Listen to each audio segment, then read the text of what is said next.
ধীর পায়ে নেমে আসছে শীত। উত্তরের পৃথিবীর বরফময় ভূমি যখন স্তব্ধ হয়ে যায়, তখন আকাশে শুরু হয় এক বিস্ময়কর আলোড়ন। হাজার হাজার ডানা একসাথে বাতাস চিরে উড়ে চলে। সাইবেরিয়ার তুন্দ্রা, মঙ্গোলিয়ার হ্রদ, মধ্য এশিয়ার পর্বতমালা থেকে তারা যাত্রা শুরু করে দক্ষিণের দিকে। তাদের গন্তব্য উষ্ণ সবুজ, যার মধ্যে অন্যতম বাংলাদেশ। শীতের পাখিদের এই পরিযানের পেছনে রয়েছে খাদ্য, আবহাওয়া ও প্রজননের চমকপ্রদ কৌশল। শীতপ্রধান বা মেরু অঞ্চলে খাবার ফুরিয়ে গেলে পাখিরা উষ্ণ ও খাদ্য সমৃদ্ধ অঞ্চলে পাড়ি জমায়। বসন্ত ও গ্রীষ্মে তারা উচ্চ অক্ষাংশে ফিরে যায় দীর্ঘদিনের আলো আর নিরাপদ প্রজননের সুযোগের জন্য। বাংলাদেশ তাদের এই পরিযান পথের একটি গুরুত্বপূর্ণ স্টেশন। নদী, হাওর, বিল, বাওর, উপকূল ও দ্বীপমালা পরিযায়ী পাখিদের জন্য এক অনন্য আশ্রয়স্থল। প্রতি বছর হাজার হাজার পাখি পূর্ব সাইবেরিয়া, রাশিয়া ও মধ্য এশিয়া থেকে আমাদের এখানে আসে। টাঙ্গুয়ার হাওরে এক সমীক্ষায় রেকর্ড করা হয়েছে ৫১,০০০-এর বেশি পাখি, অন্তত ৩৫ প্রজাতির। তারা শীতকালে আমাদের এখানে এসেছে।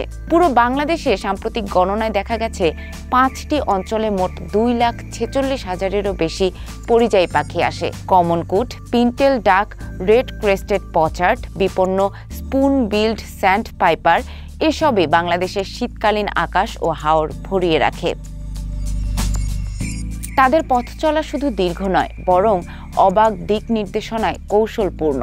সূর্যের আলো, তারার অবস্থান, পৃথিবীর চৌম্বক ক্ষেত্র, এমনকি মেরুকৃত আলো তাদের পথ নির্দেশ করে। বিজ্ঞানীরা স্যাটেলাইট ট্র্যাকিং ও রিং ব্যবহার করে এই অদৃশ্য যাত্রার রহস্য উদ্ঘাটন করেছেন, যা একসময় অসম্ভব মনে হতো। শীতের অতিথি পাখিদের মধ্যে রয়েছে বিস্ময় আর রহস্যে মোড়া অসংখ্য প্রজাতি। কেউ আসে হাজার মাইল দূর থেকে, কেউ আবার উড়ে আসে মহাসাগর থেকে। চলুন জেনে নেই এই পরিযায়ী পাখিদের কিছু চমৎকার গল্প।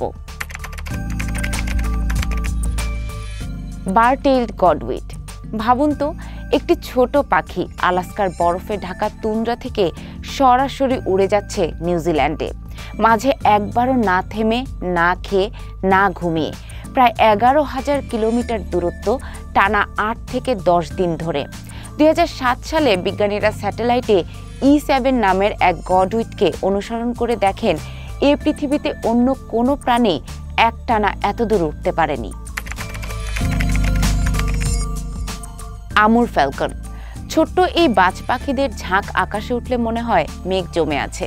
তারা সাইবেরিয়া ও চীন থেকে উড়ে আসে, থামে নাগাল্যান্ড ও বাংলাদেশের আকাশে। কিছুক্ষণের বিশ্রাম আর খাবারের পর আবার যাত্রা শুরু। একটানা ৩,০০০ কিলোমিটার সমুদ্র পেরিয়ে তারা পৌঁছে যায় দক্ষিণ আফ্রিকায়, একবারও বিরতি না নিয়ে। Whooper swan. আকাশে তাদের উড়ান যেন সাদা সুরের ঢেউ। পরিবার বা দলে উড়ে চলে তারা, ইংরেজি অক্ষর ভি এর আকৃতিতে। বরফাচ্ছন্ন উত্তর দেশ থেকে এসে নামে বাংলাদেশের হাকালুকি আর টাঙ্গুয়ার হাওরে। শীতের সকালের কুয়াশায় তাদের শান্ত উপস্থিতি প্রকৃতিকে করে তোলে আরো মোহনীয়।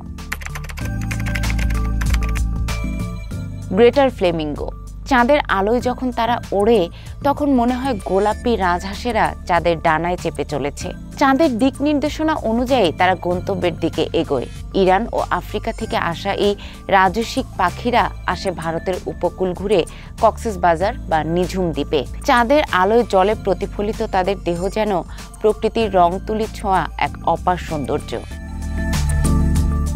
এই অতিথি পাখিরা আমাদের শীতের সবচেয়ে কোমল উপহার, কিন্তু অনেকেই তাদের শিকার করে, যা আইনত দণ্ডনীয় অপরাধ। তাদের আঘাত না করে বরং আমাদের দেশকে যদি তাদের নিরাপদ আশ্রয়ে পরিণত করতে পারি, তবেই প্রকৃতির এই বিস্ময় টিকে থাকবে আগামী প্রজন্মের জন্য।